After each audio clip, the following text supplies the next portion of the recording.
الحمد لله وحده، والصلاة والسلام على من لا نبي بعده.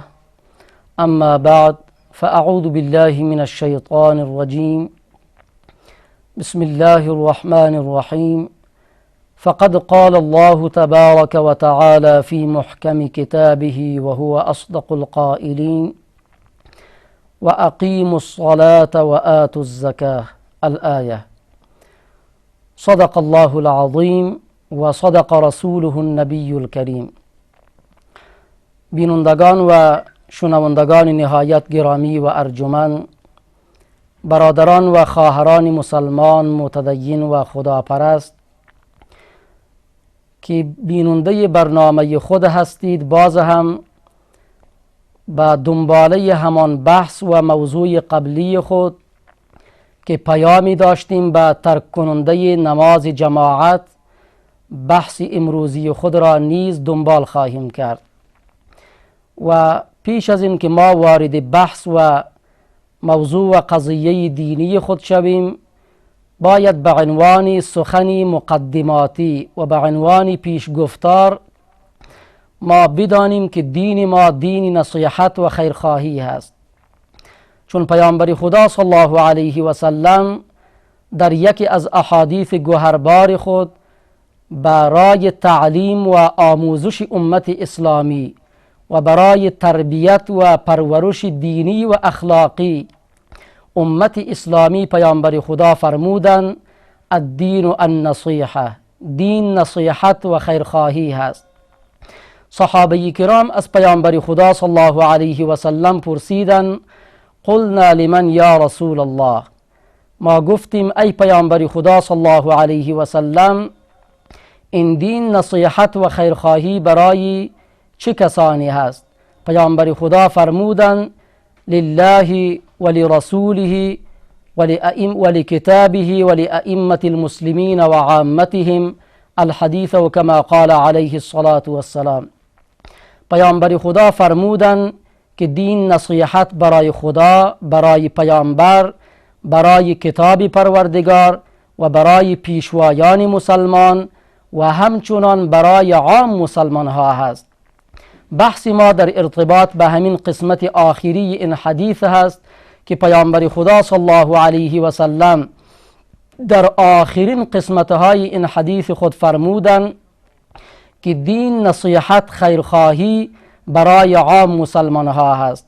پس هر خواهر و برادر مسلمان نظر به این درس دینی و اسلامی که پیامبر خدا صلی الله علیه و سلم به ما دادن، ما باید در قبال یکدیگر احساس مسئولیت بکنیم و ما باید نسبت به یکدیگر ناصح و خیرخواه و خیراندیش باشیم.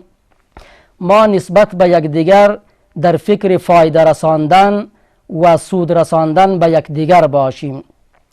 پس زمانی که ما چنین احساس و مسئولیتی داشته باشیم، در واقع به این حدیث پیامبر خدا صلی الله علیه و سلم ما عمل کرده ایم.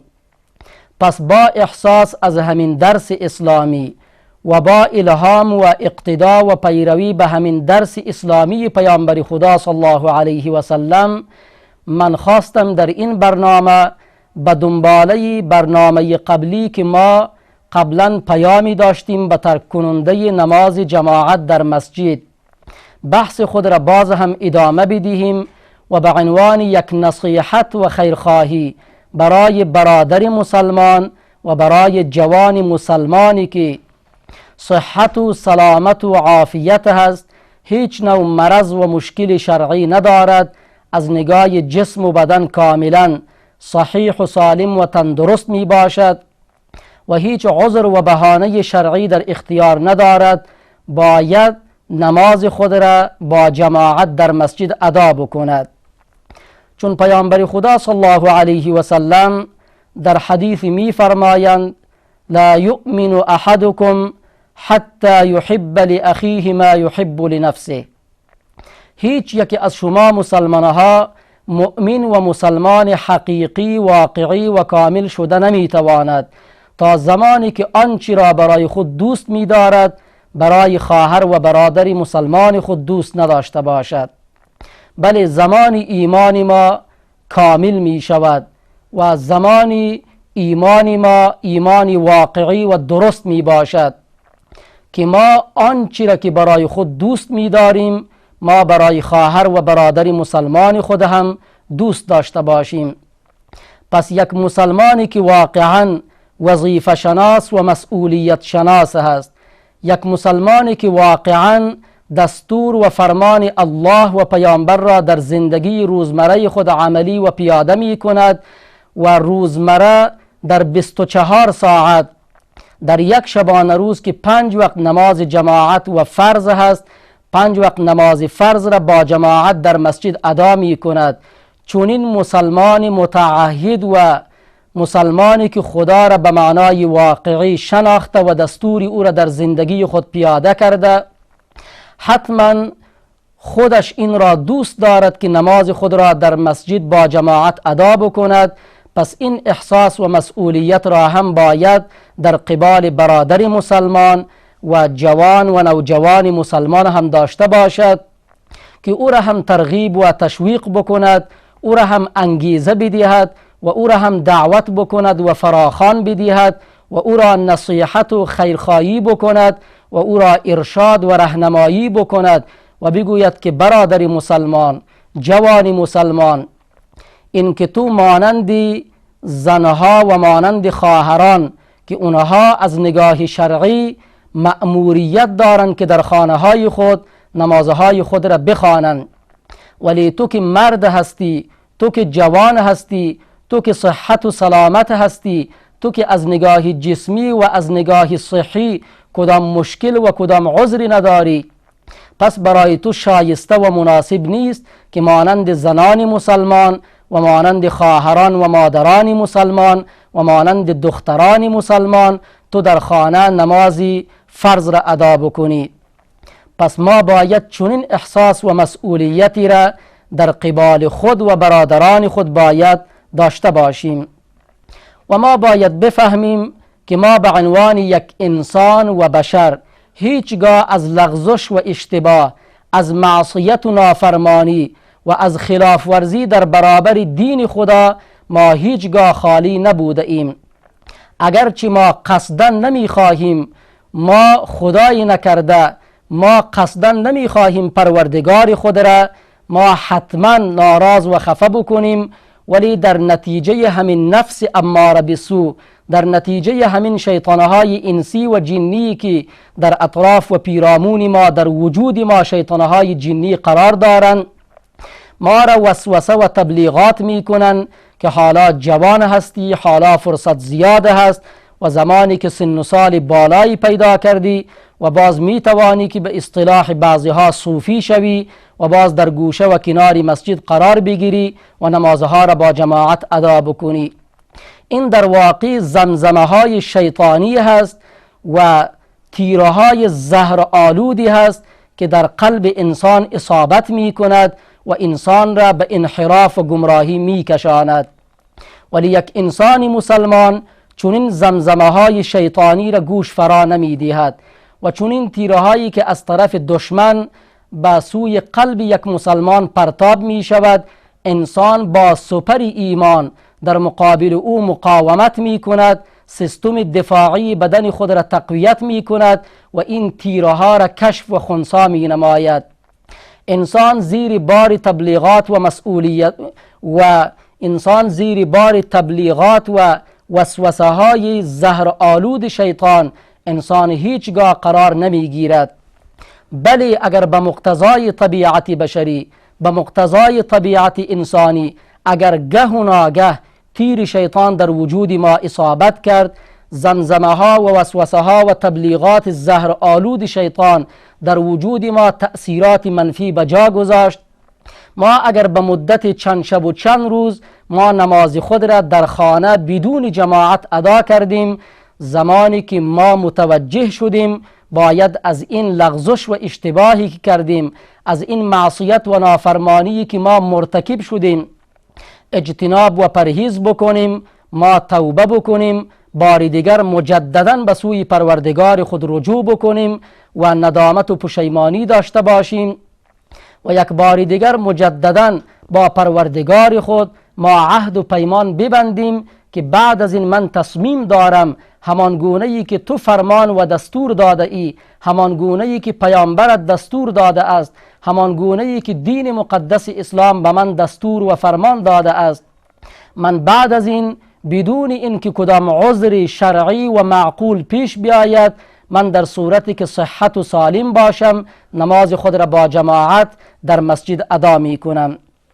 چون همه ما طبعا به مقتضای طبیعت بشری و انسانی حتما گه و ناگه دچار لغزش و معصیت و نافرمانی می شویم، چون پیامبر خدا صلی الله علیه و سلم می فرمایند کل بنی آدم خطاء و خیر الخطائین التوابون. همه انسانها و همه فرزندان آدم علیه السلام خطاکار هستند، از آنها خطا سر می زند، جایز الخطا هستند و حتما گه و ناگه مشکلاتی از اونها سر می زند، معصیت و نافرمانی را فهمیده یا نفهمیده مرتکب می شوند و انجام می دهند. ولی پیامبر خدا در ادامه حدیث می فرمایند بله شازیه خواهر ما از لغمان به تماس شدن. بفرمایید. بله آواز شما را داریم، بفرمایید.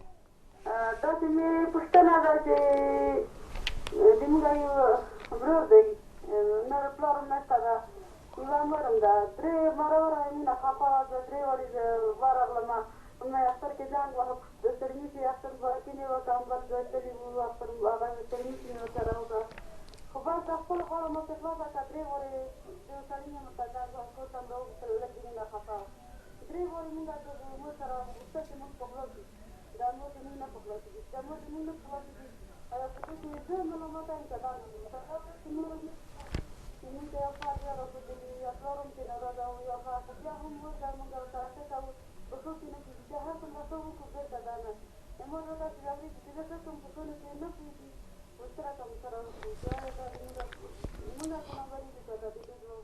صحیح ده. خوري تاسو څو ځله هغوی ته تلي که نه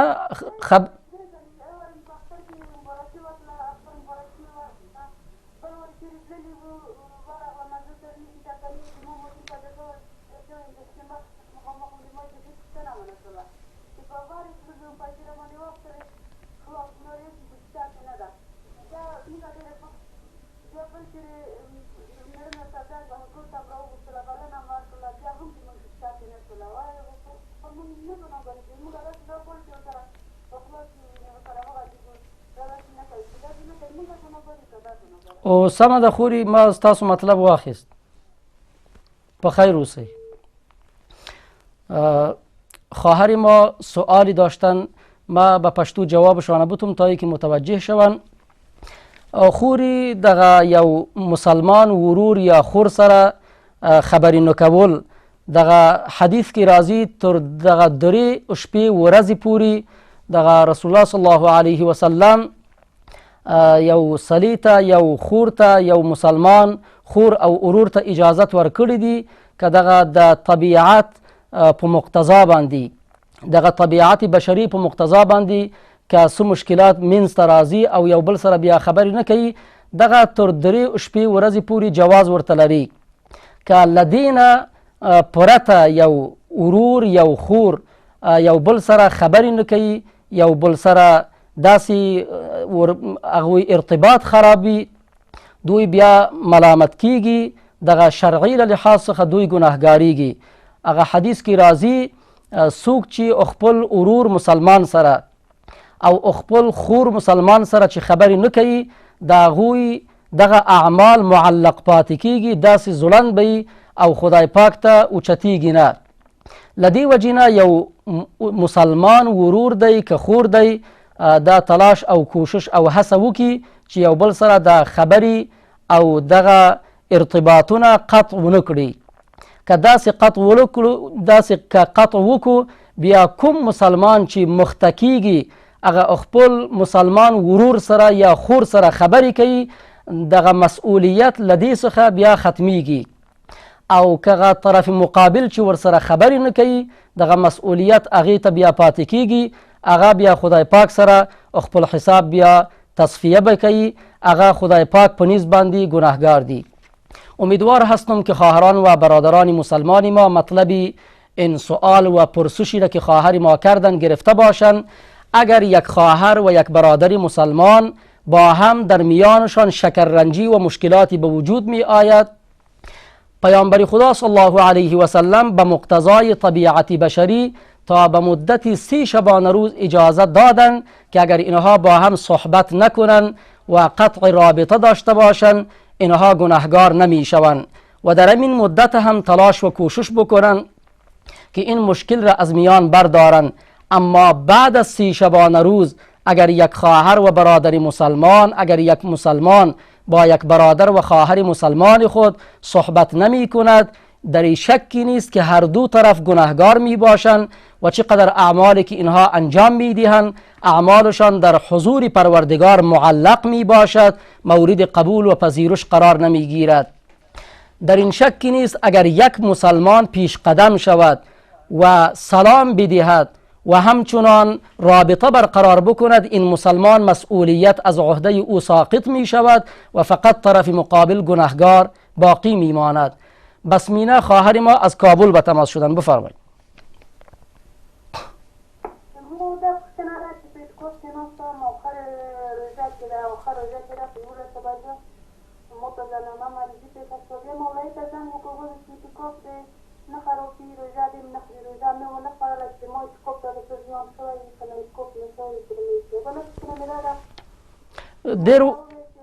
دیر و بخی تاسو اعتکاف کی کناستلی وی؟ اعتکاف کی کناستلی هم بیا می در آخر ورځ کې هغه د روزې د آخر ورځ کې ولا سبا کومه برنامه مریضي ته تاسو صحیح یا مولانا مختنه خبره چې روزه نه خوري اعتکاف یې کی روزه یې کی د څه په تاسو کې بل نه کول تاسو ځوانه یم خیر د بیا د اعتکاف کوم دا مو په مو پاک څو کنه ولو بل نه دا سوستنه چې سره نه موږ تاسو راځي دا چې په سره کې دې پاتې ټول کې دې پاتې وته دي څه شي پیدا شوې دي چې دا موږ چې څنګه مخکې تاسو راځي دې کار کوي کنه خیا دا پاتې وته دي چې سنتم سره صحیح ده ډیره مننه، په خیر اوسئ. دغه بسمینه خور له کابل څخه تماس نیولی و او یو دوه سوالونه وکړو. یو سوال دا و چې دوی وویل ما رمضان کې اعتکاف کېناستلی و او دغه بیماری، دغه زنانه بیماری را باندې راغلو او یو مولوي صاحب څخه می پوښتنه وکړو. هغه مولوي صاحب وویل چې خپل روژه به ونیسي، داسې ما واورید، او اعتکاف هم کیږي، اعتکاف تم بکینی راونزی، داسې ما واورید. که دغه کوم مولوي صاحب دغه فتوا به ورکړي وي کیدای شي زما خور سم فکر ورته متوجه بني، او کیدای شي که هم دغسې فتوا دغه مولوي صاحب ورکړي وي دغه فتوا دغه شرعي او فقهي له لحاظ څخه مشکل لري. یعنی یو خور، یو مسلمان خور الا دغه عبادت د خدای پاک واجد شرایط بی چې هغه زنانه بیماری ور باندې بنی راغلی. که دغه بیماری ور باندې راغلو یو خور باندې دا نه منځ کوي او نه اعتکاف ته بکینی او نه روژه به ونیسي او نه دغه قرآن خپل لاس کې به ونیسي او نه خپل میلو سره یو ځای کیږي او نه دغه طواف کوي او نه دغه دننه جومات ته ننوځي. دا شرعي او فقهي له لحاظ څخه دغه واجد د شرایط د عبادت بني. بیا دغه خور کولای شي کله چې پاک شو ورسته دغه اعتکاف خپل به قضایی به ولري، ځکه چې دا یو شرعي مرض دی چې ور باندې راغلی دی، دا یو آفت سماوي او آسمانی دی چې ور باندې راغلی دی. او بل سوال چې دغه خوري وکړو، خوري راته وویل چې دغه قضایی چې موږ د خپل منځونه راولو دغه فرض خو قضایی شته، دغه سنتونه هم قضایی شته که نشته؟ خوري یوازې دغه فرض قضایی شته، لکه دغه ماسپښین منځ قضا شو، د دې سنتونه چې دي بیا د دې قضایی نشته. او یو واجب قضایی شته، لکه د یو چا څخه دغه ویتری واجب پاته سو، دغه هم قضایی شته. او موږ په مذهب باندې امام اعظم ابو حنیفه رحمه الله وایي که یو چا نفل باندې شروع کړل او خپل نفلی خراب کړل، دغه نفل هم قضایی شته. یعنی اوس موږ په مذهب کې فرض قضایی لري او واجب قضایی لري، او هغه نفل چې یو چا ور باندې شروع کړی دی او هغه بیرته خرابي کړی دی د هغې قضایی شته. نور دغه سنتونه چې دي د دې قضایی نشته. فرید برادر ما از بلخ به تماس شدن، بفرمایید.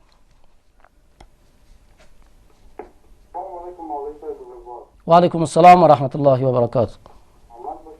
مولوی صاحب ما یک دو سوال داشتم. من خدمت ما اسم نگاه دارم، میخوایم اسمش را تغییر بدیم، اسمش محمد ماندنی است، کدام مشکل نداره یا ما بگذاریم؟ اسم قبلیشان چی بوده؟ اشکان. حسان؟ اشکان. اشکان. درست است. اگر ایتون نامه هایی که شاید شما متوجه شده باشین، دیده باشین که اشکان چی معنا میته. به هر حال از نگاه شرعی زمانی که یک نام مفهوم و معنای نادرست داشته باشه، پیامبر خدا صلی الله علیه و سلم او نامه ها را تغییر میدادن. و باز اگر این طفل یا کودک نامشان او قدر مشهور نشده و مورد رضایت فامیل هم نیست، باز هم اگر این نام به موافقت فامیل به محمد اگر تغییر داده شود اشکالی نداره. مولوی صاحب یک سوال دیگه هم داشتیم. من طفلک ما یک 3 ساله بود، حادثه کرد در رابطه ترافیکی زنی وقت. یک سال که باز بر ما بسیار چیزایی پیشنهاد کرد و ما خود ما نبودیم در یادسته دیگه پیسه و گپا هر چیزی پیشنهاد کرد. ما هم رد کردم، مادر که گپایش هم رد کرد. مادرش هم گفت یک مولوی صاحب یک زنگ بزن ما یک بشنه دیگه. ما این که یک کار کردیم دیگه در خیر ما در شهر ما دیگه او چه نمیتونیم این معلومات در خیرت هم نداریم دیگه. طفلک دیگه مادرش خیلی یک ذره اذیت میشه دیگه، پا افسوزی میکنه. خب باز هم شکر خدا رو میکنیم که باز از او هم جامعه دو تا طفلک دیگه سالش پوره نشد، یک دو تا طفلک دخترک بچه‌ک دوگانه‌ای برای ما خداوند نویه کرد. ماشاءالله الحمدلله. می‌دونیم که طفل شفاعت پدر و مادر رو میکنن در اون دنیا و معصوم باشه. یک مولوی صاحب یک تماس بگیریم یک روشنی بشه برای ما. این طفلکی که حادثه کرد دیگه وفات کردن؟ بله هم حادثه کردن، هم جا به جای دیگه درست. وقتی مارات معلوم مجاهدین زدن. درست. مطلبتون گرفتم. درست. 6 ساله بودم. درست. بخیر و سلامت باشین. برادر ما سوال دیگه ای که داشتن، گفتن یک طفلک 6 ساله داشتن، حادثه کرده، وفات کرده. گفتن که آیا پدر و مادر خود در روز قیامت شفاعت میکنه؟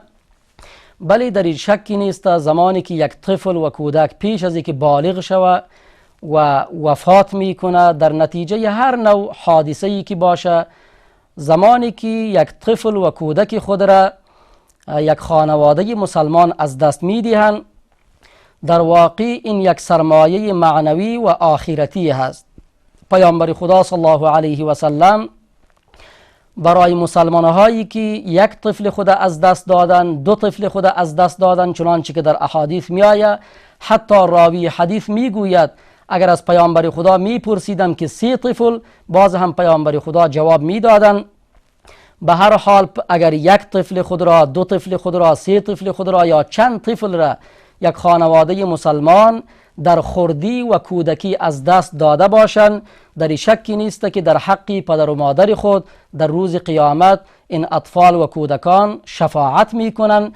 از همین جاست که در زمانی که ما بالای یک طفل و کودک مسلمان نماز جنازه را که میخوانیم، در آنجا میگوییم که وجعله لنا شافعا و مشفعا، ای پروردگارا این طفل و کودک را برای ما شفاعتگر بگردان و شفاعت او را در حق ما قبول کن و بپذیر.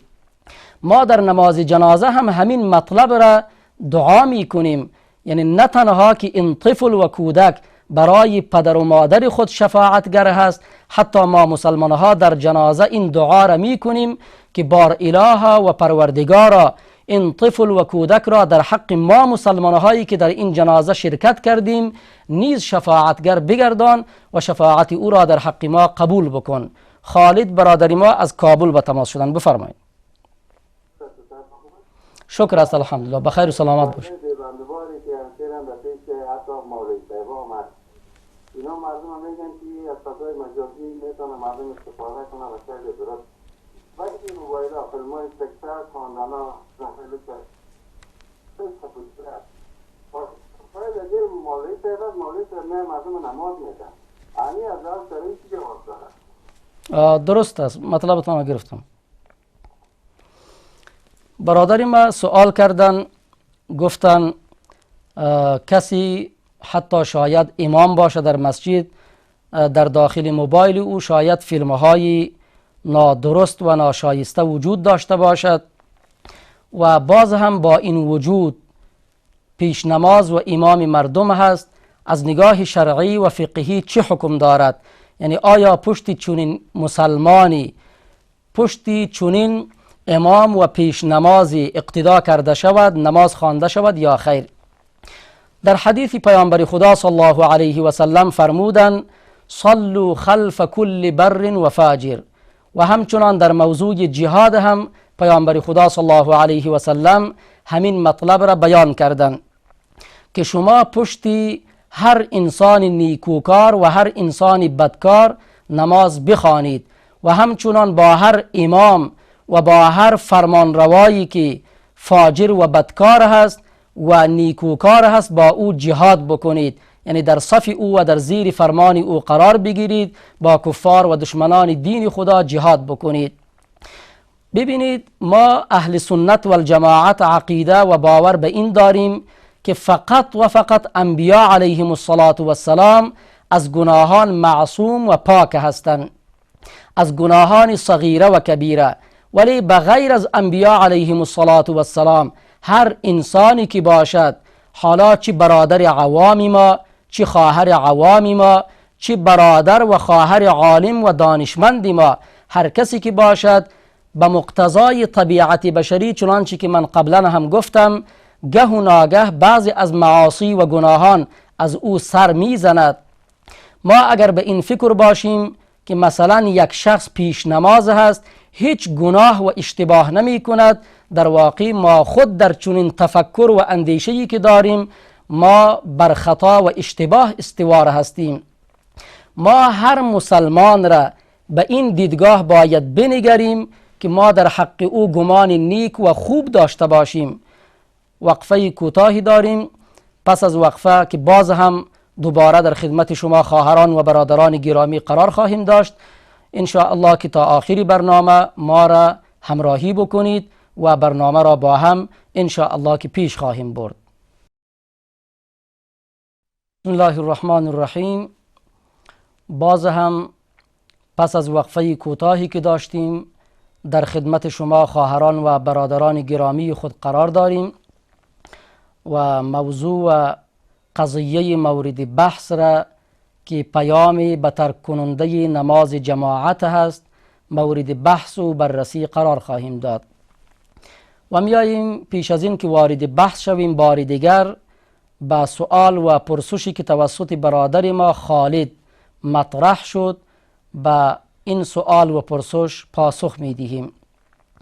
خالد برادر ما گفتن که یک برادر مسلمان شاید در یک مسجد امام و پیش نماز باشد و شاید موبایلی داشته باشد که در داخل آن موبایل فیلم‌های مبتذل و غیر اخلاقی وجود داشته باشد و این فیلم‌ها را گه و ناگه تماشا بکند و ببیند. حالا از نگاه فقهی و شرعی چه حکم دارد؟ آیا پشت چنین امام و پیش نمازی نماز خوانده شود یا خیر؟ من یک مقدار بحث را قبلا انجام دادم و باز هم به ادامه همان بحث می پردازم. بلی برادر مسلمان، چنانچه که قبلا گفتم، بغیر از انبیاء علیهم السلام هیچ کس از گناه معصوم و پاک نمی باشد. یک انسان هر چی تلاش و کوشش بکند حتما در یک لغزش و اشتباهی، در یک معصیت و نافرمانی واقع خواهد شد و قرار خواهد گرفت. زمانی که یک انسان معصیت و گناه را انجام می دهد، از نگاه فقهی و شرعی این انسان فاسق می شود. نظیفه خواهر ما از کابل به تماس شدن، بفرمایید.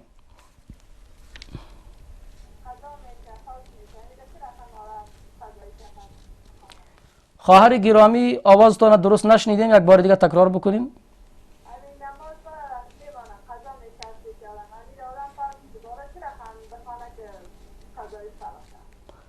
درست است، مطلبتون گرفت.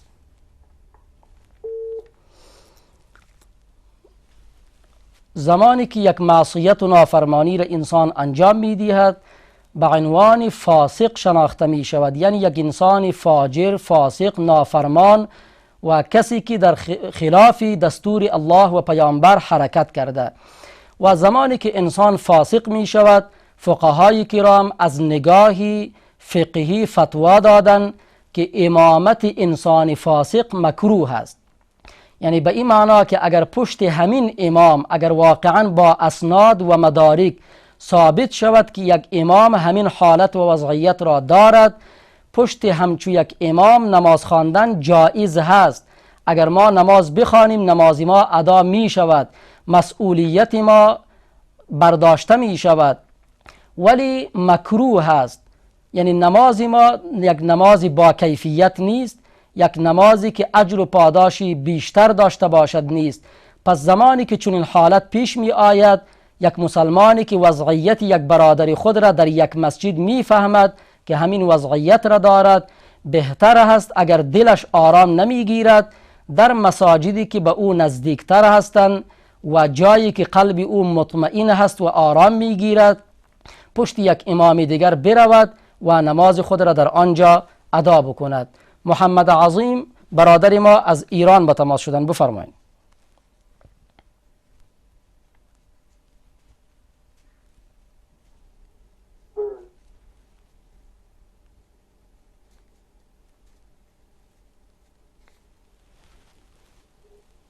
بفرمایید برادر محترم.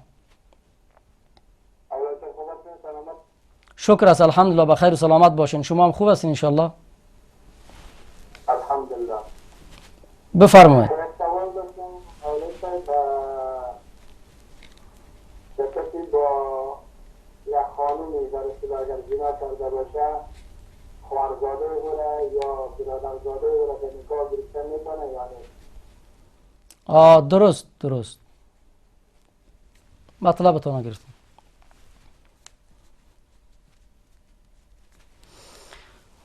میایم در ارتباط به سؤال خواهر ما نظیفه. گفتن زمانی که نماز قضا شود، قضایی نماز چطور آورده شود؟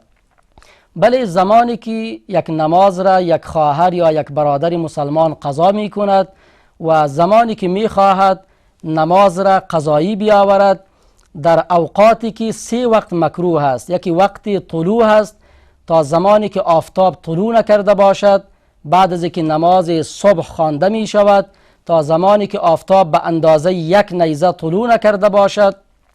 در چنین وقتی خواندن نماز قضایی مکروه است. و همچنان زمانی که آفتاب در وسط و میانه آسمان قرار داشته باشد، در این وقت هم نماز خواندن مکروه است که نباید خوانده شود. زمانی که آفتاب از وسط آسمان اندکی طرفی غروب حرکت کرد، در چنین حالتی وقت نماز داخل می شود، نماز خواندن جواز پیدا می کند. و همچنان دیگر حالت غروب هست، زمانی که آفتاب غروب می کند تا زمانی که درست وقت نماز شام داخل نشده باشد، در مابین عصر و شام هم نماز خواندن مکروه می باشد. پس به هر حال زمانی که یک خواهر یا برادر مسلمانی ما نمازی را که قضا کرده و می خواهد که نماز خود را قضایی بیاورد، در همین 3 وقتی که مکروه است قضایی نیاورد، ولی دیگر در هر وقت شب و روز اگر خواسته باشد می تواند که نماز خود را قضا بیاورد.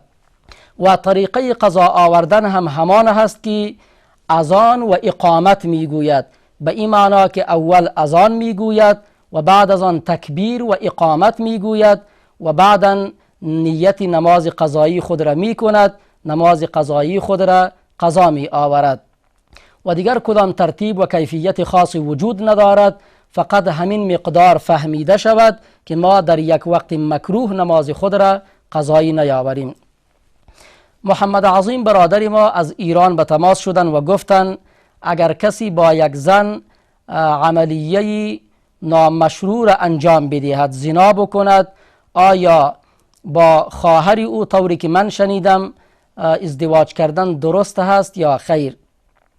از نگاه شرعی و فقهی امام اعظم ابو حنیفه رحمه الله همین بوسه کردن، با شهوت نگاه کردن و همچنان لمس کردن یک زن را ثابت کننده حرمت مصاهرت می دانند.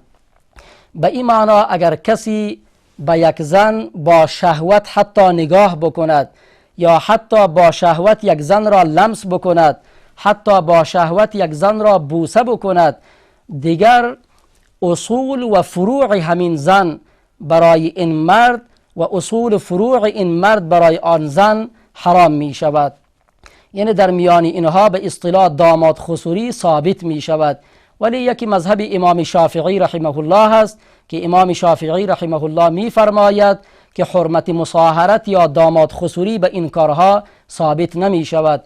ولی ابو حنیفه رحمه الله به این باور هست کسی که با یک کسی این عمل نامشروع را انجام می دهد یا حتی مقدمات آن را که با شهوت لمس کردن، بوسه کردن و نگاه کردن هست، اگر این مقدمات زنا را هم اگر کسی انجام بدهد، در اینجا حرمت مصاهرت ثابت می شود.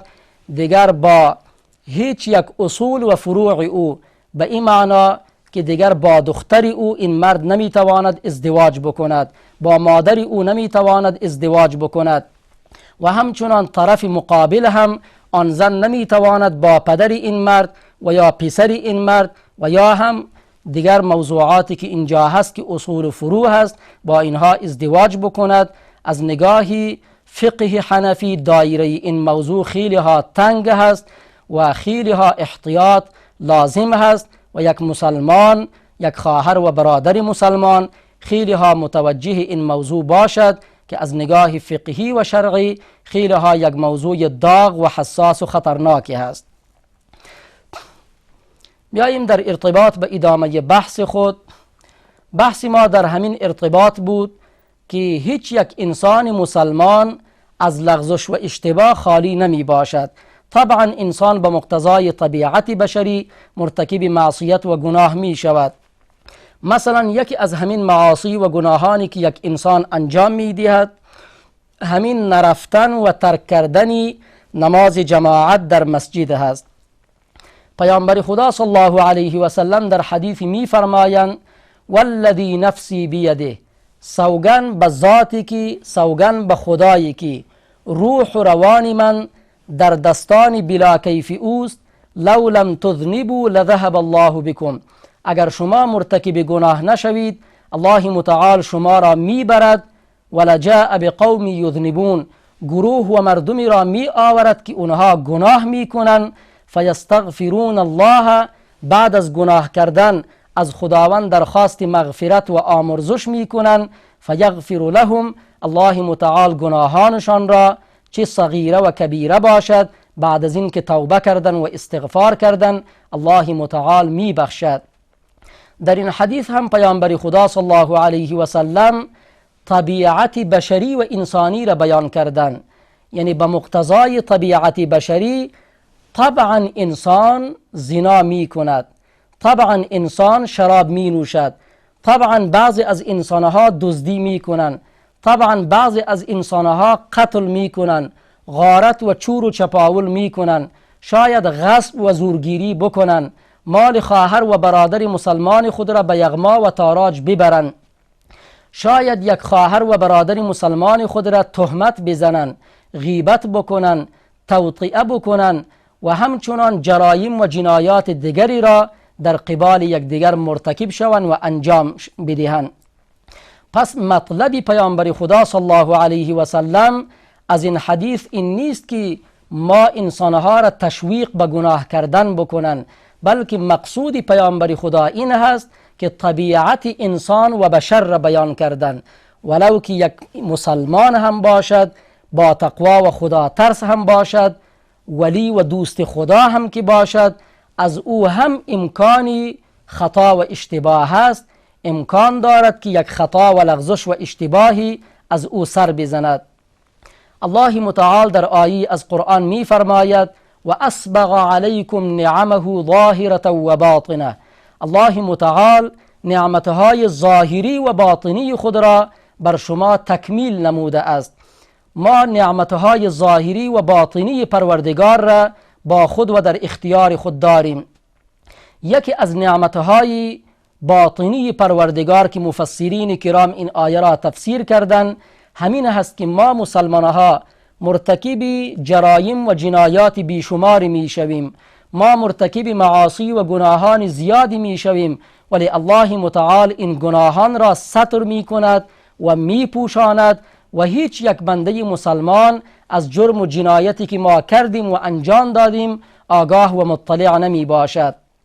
در این شکی نیست که اگر هر خواهر و برادر مسلمان نسبت به جرم و جنایت یکدیگر اگر خبر شوند و از هر جرم و جنایتی که یکدیگر اونها انجام میدهند اگر واقعا هر انسان مطلع و آگاه شود، دیگر هیچ امکان زندگی کردن در این دنیا برای انسانها خصوصا برای مسلمانها باقی نخواهد ماند.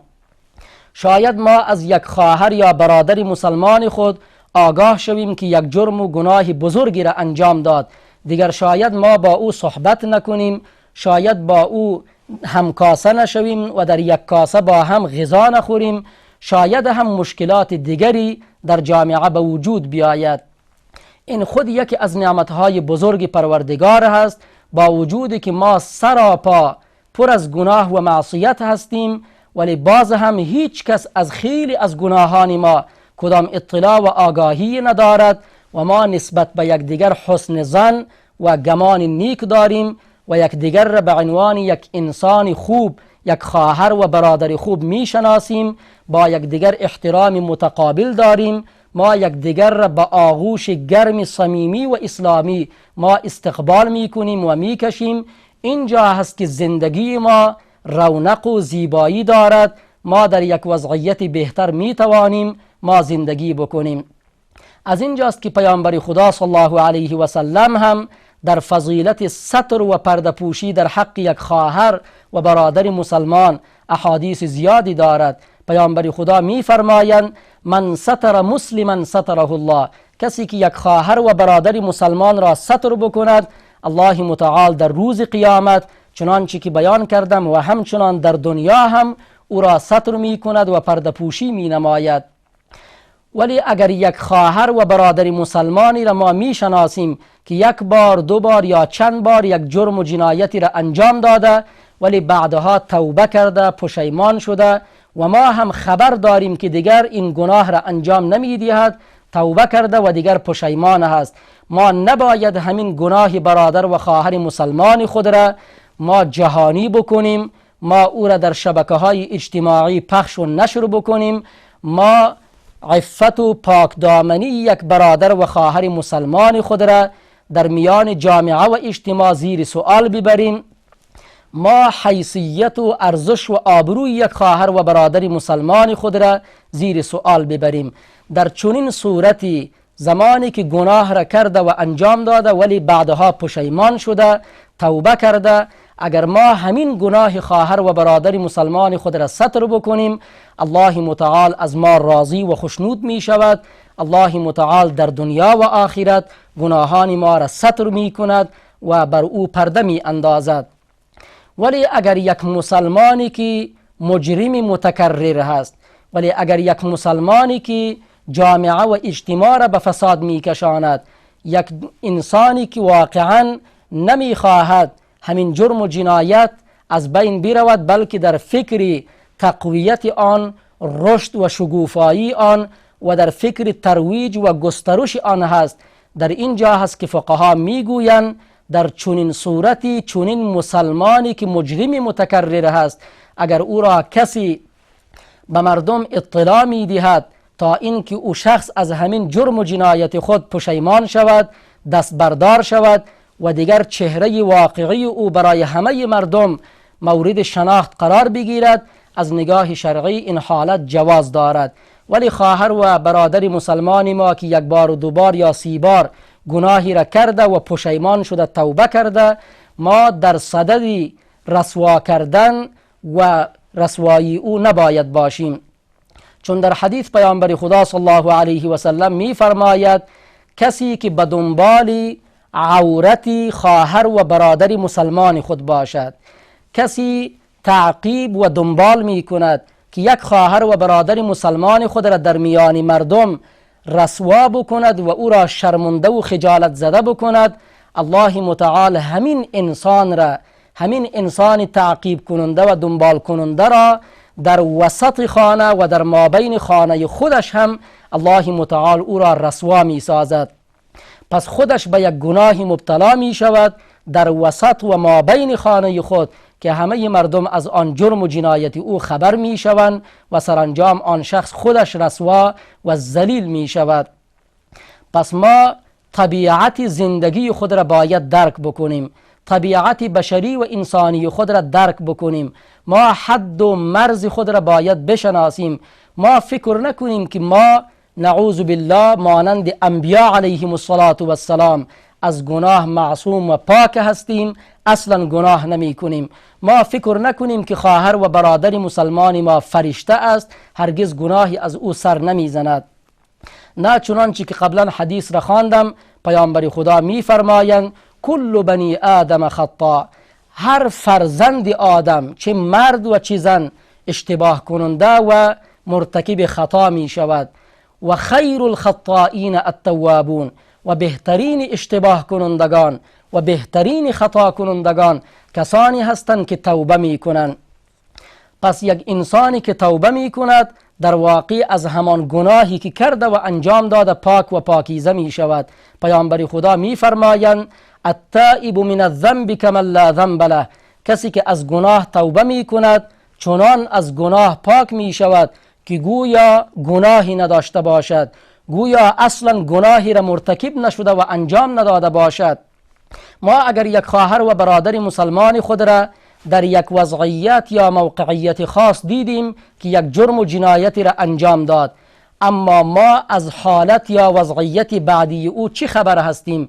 شاید نیمه شب بلند شده باشد، اشک ریخته باشد، تضرع و عاجزی کرده باشد، به حضور پروردگار خود دعا کرده باشد، توبه کرده باشد و پروردگار هم همان گناه صغیره و کبیره او را آمرزیده باشد و ما باز هم به اطلاع و بدون خبر ما او را تعقیب و دنبال بکنیم و در میان مردم پخش و نشر بکنیم و خدای نکرده ما نامه اعمال خود را با این کاری که انجام میدهیم فردای محشر و روز قیامت سیاه و تاریک میسازیم، چون یک برادر مسلمان خود را بدون موجب و انگیزه و سبب شرعی ما متهم کردیم، در حالی که پروردگار او را بخشیده و مورد آمرزش خود قرار داده است. پس انسان هوشیار کسی هست زمانی که گناهی را انجام داد از گناه خود اجتناب و پرهیز بکند، دیگر از آن گناه پشیمان شود و تصمیم بگیرد که در آینده آن گناه را تکرار نمی کند. این در واقع توبه هست که با چنین شرایط الله متعال توبه یک مسلمان را مورد قبول و پذیرش خود قرار می دهد. و همچنان ما چرا باید توبه بکنیم؟ زمانی که معصیت و گناه را انجام دادیم چرا توبه بکنیم؟ به خاطر این که هیچ خواهر و برادر مسلمان نمی خواهد که در حالت معصیت بمیرد، نمی خواهد با همین آلودگی و مرداری که در وجود و بدن او پیاده شده است، با همین جسم آلوده و پر از گناه نمی خواهد که به حضور پروردگار خود پیش شود.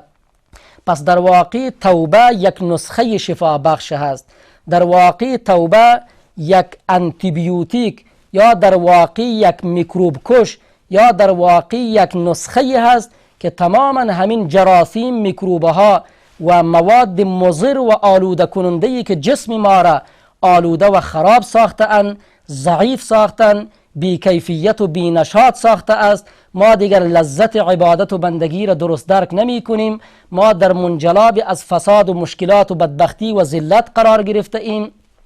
با همین نسخه شفا بخش می توانیم این مشکل خود را و این مرض و بیماری خود را و این میکروبی که در وجود ما پیاده شده است ما آن را علاج و درمان بکنیم. ما یک بار دیگر وضعیت صحی نورمال و معتدل خود را دوباره به دست بیاوریم و آن را دریافت بکنیم.